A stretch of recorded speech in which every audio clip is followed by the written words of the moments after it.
جس طرح ڈھال آپ کر دیتے ہیں جنگ میں برستے ہوئے تیروں کے سامنے، تو وہ تیر ڈھال سے ٹکرا کے گر جاتے ہیں اور آپ کو نقصان نہیں پہنچتا، تو روزہ بھی آتش دوزخ سے ڈھال ہے، جہنم کی آگ سے بچانے والا ہے۔ روزے دار کو اللہ کی خاص رحمت نصیب ہوتی ہے۔ ایک حدیث میں آتا ہے کہ روزے دار کو 2 خوشیاں نصیب ہوتی ہیں۔ ایک خوشی اسے تب ملتی ہے جب وہ روزہ کھولتا ہے، جب سارے دن کی بھوک اور پیاس کاٹنے کے بعد شام کے لمحے ہوتے ہیں اور پھر روزہ منزل تک پہنچتا ہے، تو کس مسرت اور خوشی اور سرشاری کے عالم میں روزہ دار ہوتا ہے کہ شکر ہے کہ اتنی لمبی اور اتنی سخت گرمی کے ماحول کی شدت کے باوجود اللہ تعالیٰ نے مجھے روب منزل کیا۔ تو اس وقت ایک احساس اس کے ساتھ جڑا ہوتا ہے، اور پھر جب وہ ٹھنڈا اور میٹھا مشروب اپنے کام و دہن میں ٹپکاتا ہے اور وہ ٹھنڈا میٹھا مشروب اس کی رگوں کو تر کرتے ہوئے معدے کی طرف بڑھ رہا ہوتا ہے، اس کی زبان بولے نہ بولے دل اللہ کا شکر ادا کر رہا ہوتا ہے، اس کا ایک ایک عضو بدن رب کا شکرانہ ادا کر رہا ہوتا ہے۔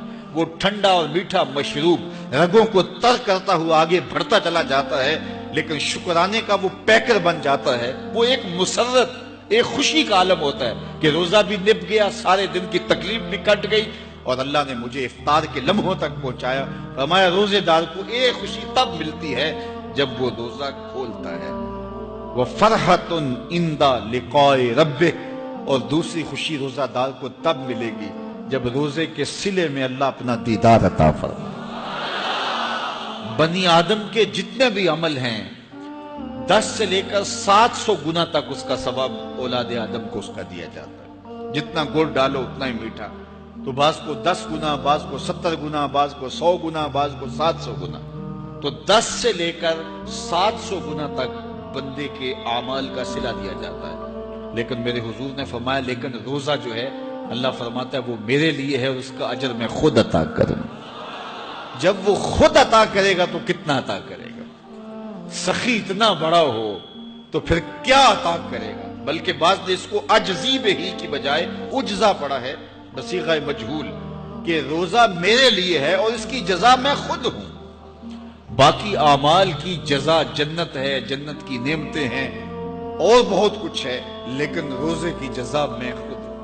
اور جس کو وہ خود مل گیا پھر جنت میں مل گئی، جنت والا جو مل گیا پھر جنت بھی مل گئی، جنت کی نعمتیں بھی مل گئی۔ تو روزہ اللہ کی خوشنودی کا ذریعہ ہے، اس کی رضا کا ذریعہ ہے۔ تو خوش نصیب لوگ روزے کی برکتیں حاصل کرتے ہیں۔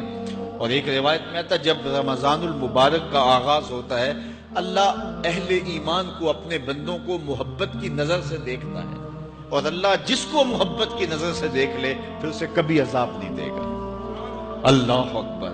تو یہ روزہ دار کے لیے اللہ کی کرم نوازیاں ہیں، اللہ کی رحمتوں کے اجالے ہیں جو اس کے اوپر برستے ہیں۔ تو میں اور آپ اس ماہ انور کو، اس ماہ نور کو اس طرح سے گزاریں کہ ہمارے اندر کے پاپ دھل جائیں، ہماری غلاظتیں گناہوں کی مٹ جائیں، ہمارا سینہ صاف ہو جائے، ہم اہل ایمان کے لیے کشادہ دل ہو جائیں، ہمیں جو ہے وہ جھوٹ سے، تکبر سے، بخل سے، ریا سے اور دیگر امور بد سے اجتناب کرنے کی عادت پڑ جائے۔ روزہ جو سکھانا چاہتا ہے ہم وہ اس سے سیکھ لیں، اور روزے کی برکات ضبط نفس کی صورت میں ہمیں نصیب ہو جائیں، تو ہم روزے کے بعد بھی، ماہ سیام کے گزرنے کے بعد بھی ایک نئی زندگی لے کر، ایک تازگی لے کر، ایک نور و روشنی لے کر کے جو ہے وہ معاشرے کے، اسلامی معاشرت کے ایک اہم فرد کی صورت کے اندر جو ہے وہ سامنے آئیں۔ تو اللہ اس ماہ سیام کی برکتیں ہمیں نصیب فرمائے۔ ہر سال مہینہ آتا ہے، گزر جاتا ہے، ہم پورا مہینہ بھوک کاٹتے ہیں اور پھر وہاں کے وہاں ہی کھڑے رہتے ہیں، تو پھر ہمیں سوچنا چاہیے، لیکن اگر تبدیلی آتی ہے تو پھر شکریہ ادا کرنا چاہیے۔